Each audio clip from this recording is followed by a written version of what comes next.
हमारे YouTube channel पर सरकार प्रैक्टिस अकेडमी में। तो जिन भी स्टूडेंट का एसएससी जीडी का पेपर 29 और 30 एक डेट में है, तो उनके लिए ये वीडियो बहुत ही महत्वपूर्ण है। उनके लिए मैथ्स और रीजनिंग के वो क्वेश्चन लाए हैं जो रेगुलर आपसे पूछे जा रहा है। बिल्कुल जिस टाइप के क्वेश्चन जो पेपर आपसे पूछ रहा है, तो उसी टाइप के जो पैटर्न के सारे क्वेश्चन हमने इसमें इंक्लूड किए हैं। तो आपको अगर तैयारी करनी है और आपको पैटर्न समझना है, तो आपको पूरे क्वेश्चन ज़रूर एक बार देख लेने हैं, क्योंकि सारे क्वेश्चन वही करवाने वाले हैं जो कि क्वेश्चन पेपर में आ रहे हैं और रेगुलर ही आ रहे हैं। तो ये रहा आज का पहला क्वेश्चन है 12 वस्तुओं का क्रय मूल्य 8 वस्तुओं के क्रय मूल्य के बराबर है, तो लाभ या हानि प्रतिशत बताइए। जब भी इस प्रकार का क्वेश्चन आ जाए, जब भी आपके सामने इस प्रकार का कोई भी क्वेश्चन आए, तो आपको उसको कैसे करना है सॉल्व मैं आपको बताता हूँ। और आप साथ ही साथ कमेंट करते जाएंगे, जो भी आप क्वेश्चन कर पाएँ, जो भी आप पे बन जाए, उस क्वेश्चन का कमेंट भी आपको साथ ही साथ में करते जाना है, ठीक है। तो ये आपको फर्स्ट क्वेश्चन का आंसर बताना है, कैसे करेंगे आप इसे।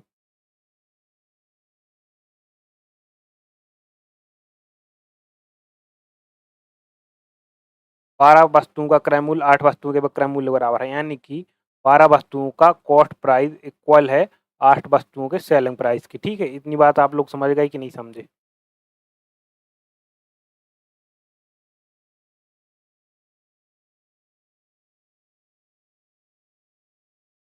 ठीक है। तो 12 वस्तुओं का जो कॉस्ट प्राइस है 8 वस्तुओं के सेलिंग प्राइस के बराबर है। तो इसको हम कैसे कर देते हैं, 12 इक्वल टू 8 इस साइड आ गया, 8 आ गया, इक्वल टू में आएगा सीपी बटे अरे सॉरी एसपी बटे सीपी, क्योंकि एसपी तो इस साइड था ही, तो एसपी बटे सीपी। तो इसको काट दिया, 4 से काटा, 4 तिरी 12 और 4 दूनी 8। तो अगर कॉस्ट प्राइस 2 है, तो सेलिंग प्राइस क्या कितनी है हमारी, सेलिंग प्राइस 1 होगी। कॉस्ट प्राइस कितनी है, हाँ कॉस्ट प्राइस 2 है और सेलिंग प्राइस कितनी है, 3 है। तो यानी कि 2 पर हमें कितने का प्रॉफिट हो रहा है, यानी कि कॉस्ट प्राइस कितनी है, 2 है और सेलिंग प्राइस 3 है, तो हमें कितना प्रॉफिट हो रहा है, 1 का प्रॉफिट हो रहा है। 1 का प्रॉफिट हो रहा है, कितने पर हो रहा है हमें, ठीक है, 100 पर कितना हुआ, तो बताइए 50% आपका आंसर आएगा। 2 पर 1 का प्रॉफिट कितना होता है, 50% लाभ। तो राइट आंसर आपका क्या हो जाएगा यहाँ पर, 50% लाभ आपका बिल्कुल करेक्ट आंसर हो जाएगा, ठीक है। नेक्स्ट क्वेश्चन देखते हैं। ए और बी मिलकर एक किसी कार्य को 10 दिन में, बी और सी मिलकर 15 दिन में, तथा सी और मिलकर 20 दिन में पूरा करते हैं, तो ए अकेला उस कार्य को कितने दिन में पूरा करेगा। बहुत ही इंपॉर्टेंट क्वेश्चन है और कई बार ये क्वेश्चन पूछा जा चुका है। तो ए और बी किसी कार्य को कितने दिन में कर पा रहे हैं, 10 दिन में कर पा रहे हैं। बी और बी सी किसी कार्य को कितने दिन में कर पा रहे हैं, 15 दिन में कर पा रहे हैं। और सी प्लस डी कितने दिन में कर पा रहे हैं, सॉरी सी और ए कितने दिन में कर पा रहे हैं, 20 दिन में कर पा रहे हैं। तो हम इन सब का एलसीएम ले लेते हैं, तीनों का एलसीएम लेने पर कितना आ जाता है, 60 हमारा एलसीएम आ जाता है, ठीक है। आपका जो है 60 एलसीएम आ गया है। आप कैसे निकालेंगे एलसीएम, आपको आता है कि 10 से जो, ठीक है। तो हमें निकालना है कि ये ए और बी मिलकर एक दिन में कितना काम कर रहे हैं, तो वैसे कैसे निकालेंगे, 10 से हमने भाग दिया 60 में, तो एक और ए और बी एक दिन में कितना काम कर रहा है, 6 काम कर रहा है। इसी प्रकार से हमने बी प्लस सी एक दिन में कितना काम कर रहे हैं, तो 15 चौको 60, यानी कि 4 काम कर रहे हैं। यानी इसमें डिवाइड कर रहे हैं ना हम, 10 से एक बार डिवाइड किया 60 को, इस जैसे हमने 60 को डिवाइड किया 10 से, इसी प्रकार से हमने 15 को से डिवाइड किया 60 को, तो 4 आ गया।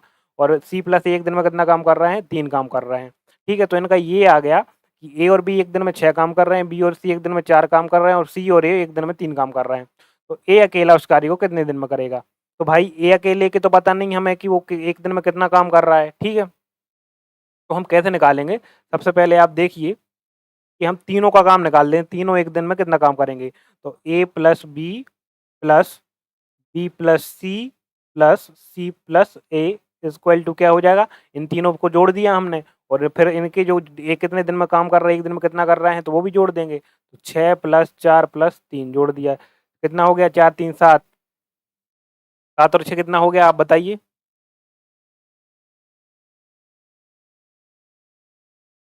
13।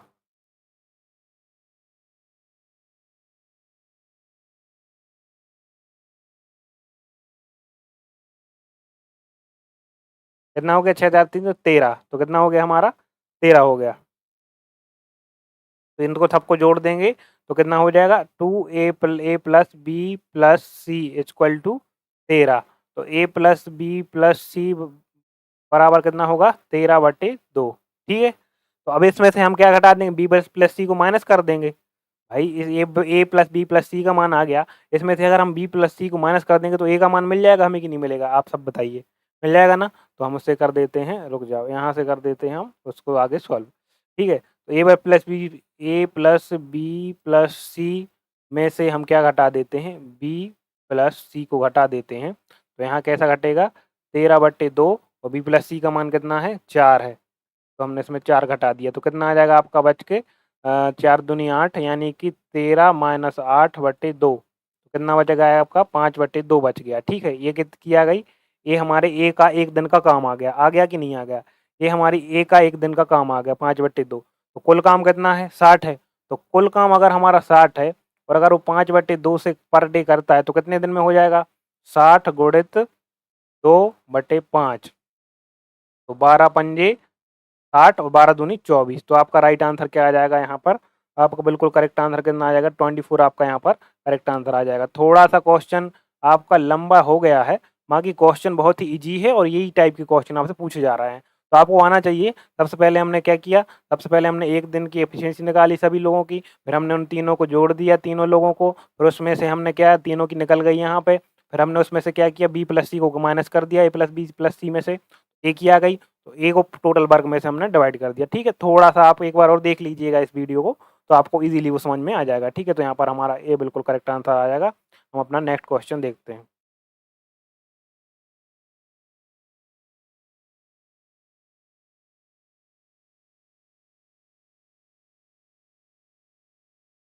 ठीक है, नेक्स्ट क्वेश्चन क्या आ रहा है अपना? आंसर इसका करेक्ट आ रहा है कि नहीं आ रहा?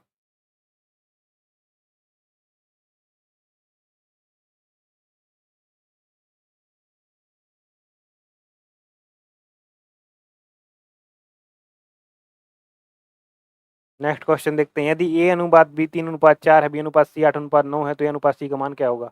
कुछ लोग बोल रहे हैं पेपर लीक हो गया, वो हो गया। जो हो गया, अपन को पढ़ना कंटिन्यू रखना है। ए अनुपात बी और बी अनुपात सी, तो यहाँ पे ए अनुपात बी कितना दिया हुआ है हमें 3:4 दिया है, बी अनुपात सी कितना दिया हुआ है, बी अनुपात सी कितना दिया है 8:9 दिया है, और ए अनुपात सी कितना दिया हुआ है बताइए। ए अनुपात सी का मान बताना है हमें। चलो ठीक है, तो हमने आपको इन क्वेश्चन में बताया है कि जो भी खाली जगह उसके सामने अंक भर दो। चलो भर दिया, 8 दिया 24, 4 8 32, 4 नाम 36, कट रहा है तो काट दो इसको, दो से काटा हमने। चलो 4 से काट दे, 4 6 24, 4 8 32, 4 नाम 36। ठीक है, अब नहीं काट रहा 2 से। तो क्वेश्चन पूछ रहा है ए अनुपात सी, यानी कि ए अनुपात सी क्या हो जाएगा, ए अनुपात सी हो जाएगा हमारा 6/9, 3 से काटा 3 दूनी 6 और 3 तिरका 9, तो अनुपात आ जाएगा हमारा 2:3 हमारा अनुपात आ जाएगा। तो 2:C यहाँ पर हमारा राइट आंसर हो जाएगा करेक्ट बिल्कुल। ठीक है, नेक्स्ट क्वेश्चन देखते हैं। दो संख्याओं का अनुपात 3:4 है, यदि उनका महत्तम समावर्तक 5 है तो उनका लघुत्तम समावर्तक क्या होगा? देखो जब भी ऐसा क्वेश्चन आए, उनका वो क्या दिया हुआ अनुपात दिया हुआ आपको, जैसे 3x और 4x दिया हुआ है, माना मतलब 3x 4 3:4 उसका क्या हुआ है अनुपात, तो हम मान लेते हैं वो संख्या कौन सी, एक 3x होगी एक 4x होगी। और जब भी हम ऐसी संख्याएं मानते हैं, और जब भी हम ऐसी संख्या मानते हैं तो जो इसमें x होता है, जो इसमें x होता है वही इसका क्या होता है एचसीएफ होता है। क्या होता है एचसीएफ होता है, आप सबको याद ध्यान रखना है, एचसीएफ होता है। ठीक है, तो संख्याएँ क्या हो जाएँगी 3, और पहली बात तो एचसीएफ आ गया और एचसीएफ होता है। और दूसरी बात अगर उसका एलसीएम की बात करें, एलसीएम तो एलसीएम क्या होता है, उन दोनों संख्याओं के अनुपात का गुणा इंटू एक्स। क्या होता है दोनों संख्याओं के अनुपात का गुणा इंटू एक्स, यानी कि एक्स की जगह हम यहाँ पे ये भी लिख सकते हैं दोनों संख्याओं का गुणा इंटू एचसीएफ। ठीक है, दोनों संख्याओं का अनुपात का गुणा इंटू एचसीएफ क्या होता है उसका एलसीएम। तो 3 गुणित 4 गुणित 5, यानी कि 4 तिरी 12 पंजे 60, तो 60 आपका एलसीएम आ जाएगा। ठीक है, तो आपको क्या याद रखना है जब भी इस टाइप का क्वेश्चन आए कि उसका एलसीएम क्या होगा, दोनों संख्याओं का अनुपात का आप गुणा करेंगे यहाँ पर, और उसमें फिर किसका गुणा कर देंगे एचसीएम का गुणा कर देंगे। बहुत ही अच्छा क्वेश्चन है, आपको याद रखना है।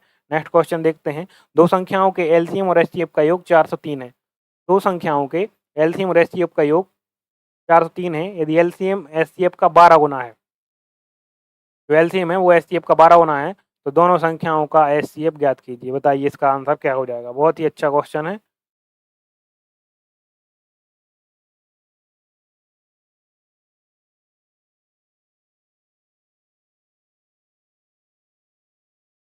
दो संख्याओं का एलसीएम एचसीएफ का योग, देखो एलसीएम प्लस एचसीएफ कितना हो गया 403। एलसीएम जो है एचसीएफ का 12 गुना है, एलसीएफ का 12 गुना है। ठीक है, तो यानी कि एचसीएफ बराबर कितना आ गया हमारा, एचसीएफ बराबर आ गया हमारा 12। ठीक है, इतनी बात आप समझ गए। HCF हमारा आ गया 12, तो 12 HCF, HCF 12 आ गया और 12 गुना वो क्या है LCM है, तो यानी कि आप ऐसा कह सकते हैं कि 12 HCF प्लस HCF, एक तो 12 HCF मतलब जो 12 HCF है ये LCM के बराबर है कि नहीं है बताओ। क्वेश्चन कह रहा ना ये किसके बराबर है, LCM के बराबर। ये किसके बराबर है, LCM के बराबर। तो हमने ये LCM की जगह क्या रख दिया, 12 HCF plus HCF equal to किसके बराबर है, 403 के। तो यहाँ पर 12 HCF और HCF जुड़ के कितना हो जाएगा, 13 HCF बराबर 403। ठीक है,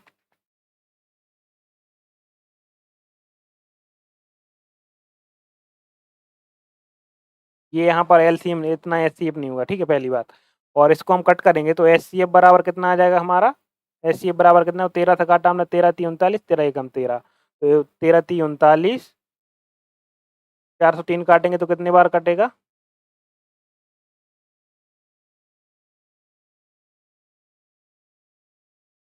13 3 39 और बचा एक, 13 एकम 13, HCF हमारा 31 आ गया। ठीक है, HCF हमारा 31 आ गया, तो HCF ही याद करना था, तो बी हमारा यहाँ पर राइट आंसर हो जाएगा। ठीक है, नेक्स्ट क्वेश्चन देखते हैं।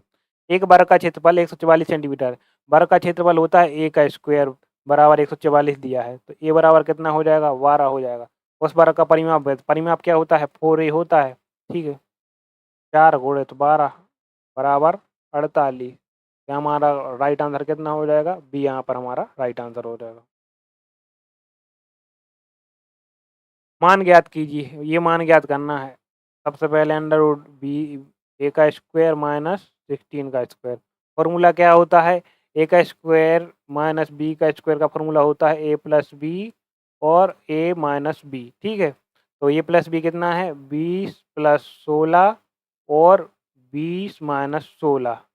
ठीक है, तो ये है, तो आपको सॉल्व कर देंगे, 20 10 30 36 गुणित 4, तो कितना आ गया बाहर, 6 गुणित 2 बाहर आ गया, तो 6 दूनी 12 आपका राइट आंसर, सी आपका यहाँ पर बिल्कुल करेक्ट आंसर आ जाएगा। नेक्स्ट क्वेश्चन देखते हैं। दी गई श्रृंखला में प्रश्न चिन्ह के स्थान पर क्या आ जाएगा बताइए, दी गई श्रृंखला में प्रश्न चिन्ह के स्थान पर क्या आ जाएगा। क्वेश्चन अधूरा है तो ये क्वेश्चन नहीं करवा रहा है।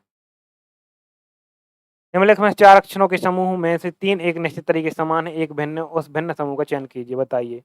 10 और 17 इसका कोड है, 14 और कितना है 19, STU 21, 21 और ये है अपना एक x यानी कि 24 और ये है अपना 3 और ये है अपना भी 22 और ये है 4। तो इसमें कितना जोड़ा, 7 जोड़ा, इसमें कितना जोड़ा, 7 जोड़ा, तो इसमें कितना जोड़ा, 5 जोड़ा, इसमें देखो इसमें जोड़ा 7, 14 में 7 जोड़ा तो इसमें भी 7 जुड़ रहा है और इसमें कितना जुड़ रहा है,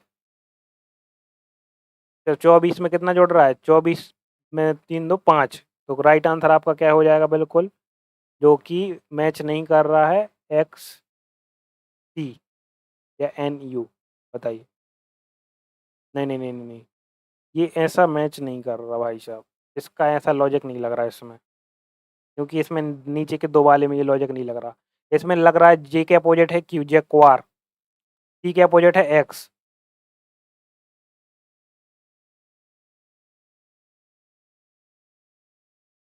नहीं नहीं नहीं नहीं, यहाँ पर डब्लू है, सी के अपोजिट है डब्लू, डी का डब्लू होगा, एक्स का सी होगा, जे क्वार, तो इसका अपोजिट एन का अपोजिट यू नहीं, क्योंकि एन का अपोजिट होता है एम, तो यहाँ पर करेक्ट आंसर आपका बी हो जाएगा। एक आयत का क्षेत्रफल 150 सेंटीमीटर स्क्वायर है, यदि इसकी चौड़ाई 10 सेंटीमीटर है तो आयत की लंबाई ज्ञात कीजिए। एक आयत का क्षेत्रफल 150 सेंटीमीटर स्क्वायर है, यदि इसकी चौड़ाई 10 सेंटीमीटर है। देखो आयत का क्षेत्रफल है यानी लंबाई गुणित चौड़ाई कितनी है, 150 है। यदि इसकी चौड़ाई 10 सेंटीमीटर है यानी कि एल गुणित 10 बराबर 150, यानी कि एल बराबर 10 से साइड गया तो कितना हो गया, 15। बहुत ईजी क्वेश्चन था।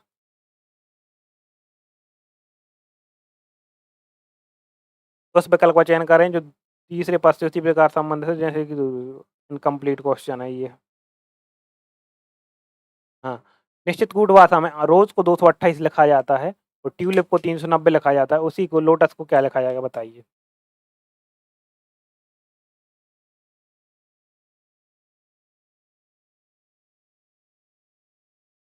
बताइए इसका राइट आंसर क्या हो जाएगा। बहुत ही अच्छा क्वेश्चन है ये। ये क्वेश्चन आज के लिए होमवर्क में दे रहा हूँ मैं आपके लिए, ये क्वेश्चन आपको करना है, इंपॉर्टेंट क्वेश्चन है। इसलिए नहीं करा रहा हूँ क्योंकि आपको ये क्वेश्चन ज़रूर करके आना है, ठीक है? बहुत ही इंपॉर्टेंट क्वेश्चन है और आपको कमेंट में ज़रूर बताना है इसका। मैं आपकी कल की क्लास में इस क्वेश्चन को ज़रूर कराऊँगा, ठीक है? बहुत ही अच्छा क्वेश्चन है। चलो इस क्वेश्चन को करिएगा।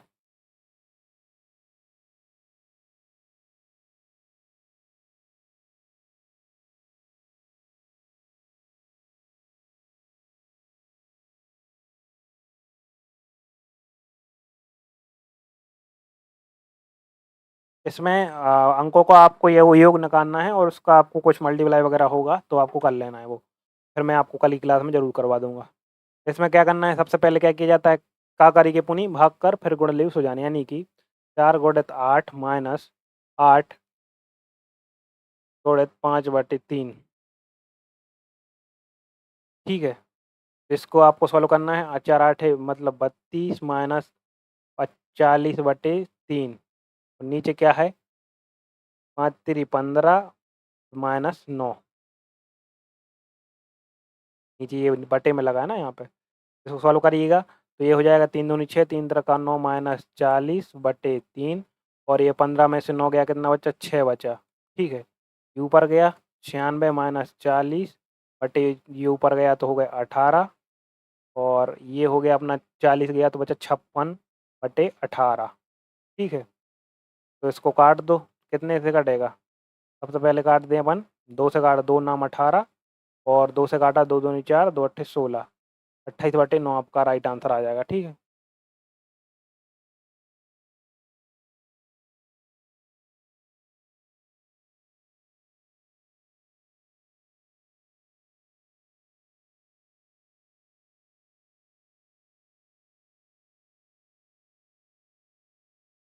नेक्स्ट क्वेश्चन देखते हैं। 5 संख्याओं का औसत 150 है। यदि इनमें से एक प्रथम संख्याओं का औसत 130 है। 5 संख्याओं का औसत 150 है। 5 का औसत कितना है? 150 है, ठीक है। इनमें से प्रथम 3 संख्याओं का औसत 130 है, तो अंतिम 2 संख्याओं का औसत बताइए। देखो 5 संख्याओं का औसत 150 यानी कि उनका योग कितना होगा? योग होगा उनका कितना, 5 5 ये 150 गुणित 5 यानी कि 750, ठीक है। अब पहली 3 संख्याओं का औसत कितना है? 130 है, तो यानी कि 130 गुणित 3 यानी कि 390 जो होगा पहली 3 संख्याओं का औसत होगा। तो बची 2 संख्याओं का जो योग है वो कितना होगा? इसमें से घटा देते हैं हम 390, 15 में से 9 गया, कितना बचा, 6, 4 गया 3, तो 360 जो बचा, अंतिम 2 संख्याओं का एक बचा। अब जो अंतिम 2 संख्याओं का एक बचा वो कितना बचा? 360 बचा। तो उनका औसत कितना होगा? आंकड़ों का योग यानी आंकड़ों की संख्या। तो आंकड़ों 2 आंकड़ों का योग कितना है? 360 है जो अंतिम में बचे। तो उनके 2 से भाग दे देते हैं तो कितना आ गया? 180। तो आपका 180 यहाँ पर राइट आंसर आ जाएगा। क्वेश्चन में इनकम्प्लीट। चलो ये क्वेश्चन भी आपके लिए होमवर्क में है। आज के लिए हम इतना ही रखते हैं। बाकी आप क्वेश्चन करवाएँ कल। मिलते हैं अपनी अगले वीडियो में। तब तक के लिए बढ़ते रहें और पढ़ते रहें। इसी प्रकार से आप अपनी तैयारी करते रहें।